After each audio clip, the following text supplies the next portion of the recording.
Assalamualaikum warahmatullahi wabarakatuh. Selamat pagi, salam sejahtera untuk kita semua.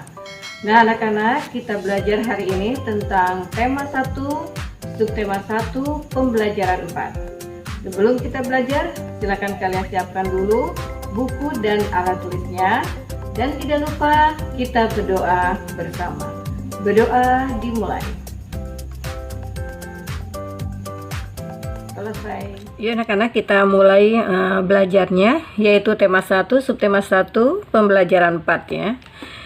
Di sini kita sudah mengetahui bahwa tumbuhan itu bermanfaat bagi kehidupan manusia, yaitu sebagai sumber makanan dan juga selain sebagai sumber makanan, yaitu juga bermanfaat untuk kehidupan yang lainnya. Nah, perhatikan di sini, kalian lihat bukunya. Nah, ini ya, ini ada gambar tumbuhan. Kemudian ini tumbuhan menghasilkan oksigen, dan oksigen ini yang diperlukan oleh makhluk hidup. Nah, di sini ada sebuah diagram, yaitu manfaat tumbuhan bagi makhluk hidup.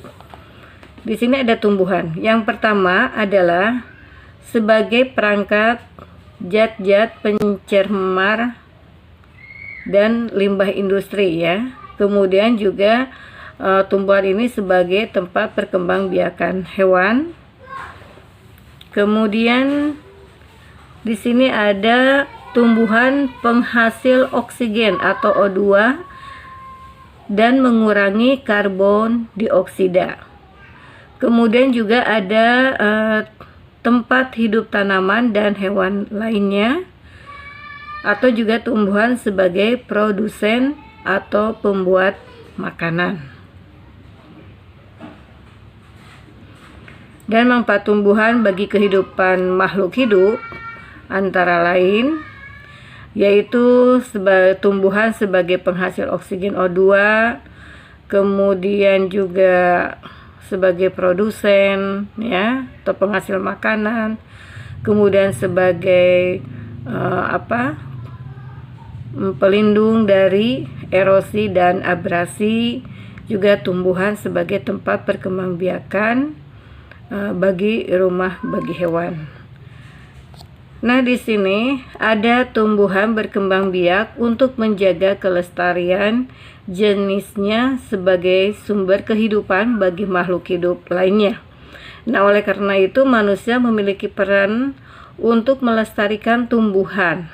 Nah, bagaimana cara kita ikut memelihara kelangsungan hidup tumbuhan? Ini adalah merupakan bentuk dari pengalaman nilai-nilai Pancasila. Nah, ini ya salah satunya, yaitu kita harus memelihara tanaman, kemudian menyiram tanaman ya, biar tanaman tidak mati.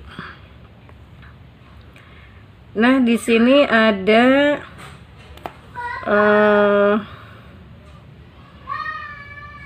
diagram ya di sini tentang ide pokok dari paragraf 1 dan ada kesimpulannya. Di sini kita lihat ada teks 1.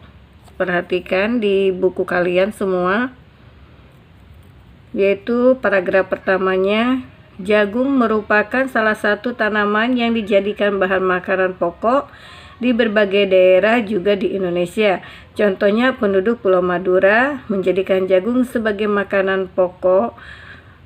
Jagung merupakan salah satu tanaman penghasil karbohidrat yang sangat diperlukan oleh tubuh. Kemudian ide pokoknya dari teks tadi adalah jagung merupakan salah satu makanan pokok masyarakat Indonesia. Dan kesimpulan dari teks yang tadi adalah bahwa jagung sangat penting di Indonesia. Ya, kemudian di sini kalian bisa nanti mengamati bacaan yang ada di tabel tadi ya. Nah, ini yang ada di tabel. Kalian bisa misalnya untuk paragraf yang keduanya Kalian nanti tulis. Setelah itu kalian cari ide pokoknya dan kesimpulannya. Nah, contohnya di sini ya. Nah, ada paragraf kedua ini. Seorang petani jagung memulai pembiakan tanamannya dengan menanam biji jagung. Setelah 3-4 hari, bakal tanaman akan muncul di permukaan tanah. Nah, tanaman jagung akan terus tumbuh menjadi besar 3 hingga 3,5 bulan. Buah jagung dapat dipanen oleh petani. Buah jagung yang berbentuk seperti tongkol pada mulanya berupa sekuntum bunga. Nah, pembiakan jagung dimulai saat bijinya ditanam. Itu adalah ide pokok dari teks bacaan paragraf 2. Kemudian kesimpulannya. Kesimpulannya adalah jagung berkembang biak melalui biji. Kemudian di sini juga nanti ada apa ciri-ciri kesimpulan yang baik ya menurut kamu. Nah, perhatikan di sini. Bisa nanti cari kesimpulannya. Misalnya pesan yang ingin disampaikan kepada pembaca ya. Kemudian intisari dari tulisan. Kemudian yang dimulai dari khusus ke umum atau menggunakan kosakata baku. Nah, itu ya. Kemudian di sini kita akan belajar tentang memahami tentang kegiatan-kegiatan yang termasuk ke dalam sila Pancasila, yaitu sila kelima. Sebelumnya kalian sudah mengetahui isi dari Pancasila dan kalian juga sudah hafal isi daripada Pancasila dan tahu lambangnya dan mengetahui lambang-lambang yang ada di Garuda Pancasila ini ya. Yang pertama adalah ketuhanan yang Maha Esa. Kemudian yang kedua adalah kemanusiaan yang adil dan beradab. Ketiga adalah persatuan Indonesia. Keempat adalah kerakyatan yang dipimpin oleh hikmat kebijaksanaan dalam permusyawaratan perwakilan. Dan kelima adalah keadilan sosial bagi seluruh rakyat Indonesia. Nah, nanti kalian bisa amati di buku kalian. Ini ada sebuah gambar ya. Perhatikan. Nah, nanti kalian bisa ceritakan gambar ini sesuai dengan gambar yang kalian lihat. Nah, di sini ada 3 orang anak. Yang 2 adalah perempuan dan yang 1 adalah laki-laki ya. Jadi pada gambar ini tampak 3 anak yang bekerja sama untuk membersihkan lingkungan. Jadi ketiga anak ini berasal dari suku yang berbeda, tetapi dia bekerja sama. Kemudian gambar yang berikutnya ini juga sama menunjukkan 3 orang siswa sekolah dasar.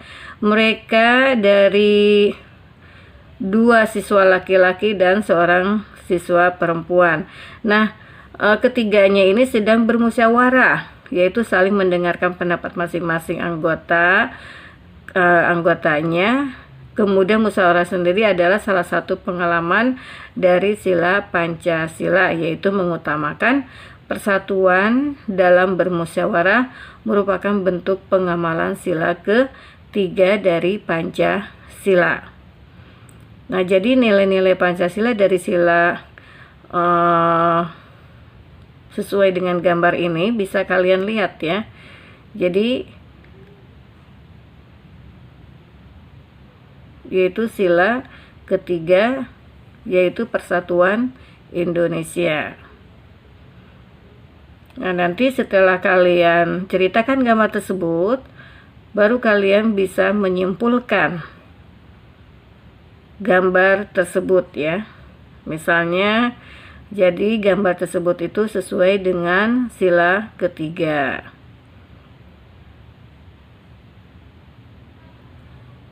Nah, sekarang di sini perhatikan, kalian bisa nanti mencari contoh sikap dalam kehidupan sehari-hari, kemudian sesuaikan dengan nilai-nilai sila ketiga Pancasila.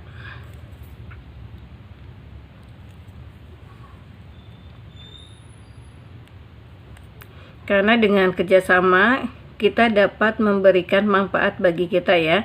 Sebagai pelajar, kamu dapat bekerjasama dengan banyak hal, kemudian merawat dan menanam tanaman atau menjaga lingkungan sekolah, serta menjaga kebersihan halaman dapat dilakukan secara bersama-sama. Begitu juga kalian di rumah ya, bisa melakukan kerjasama dengan adik kamu atau dengan orang tua kamu. Itu juga merupakan contoh dari pengamalan nilai-nilai Pancasila. Untuk belajar hari ini Ibu cukupkan sampai di sini. Mudah-mudahan yang apa Ibu jelaskan kalian paham dan bermanfaat untuk kalian semua. Kita jumpa lagi dengan pelajaran yang lain. Tetap semangat, tetap belajar. Assalamualaikum warahmatullahi wabarakatuh.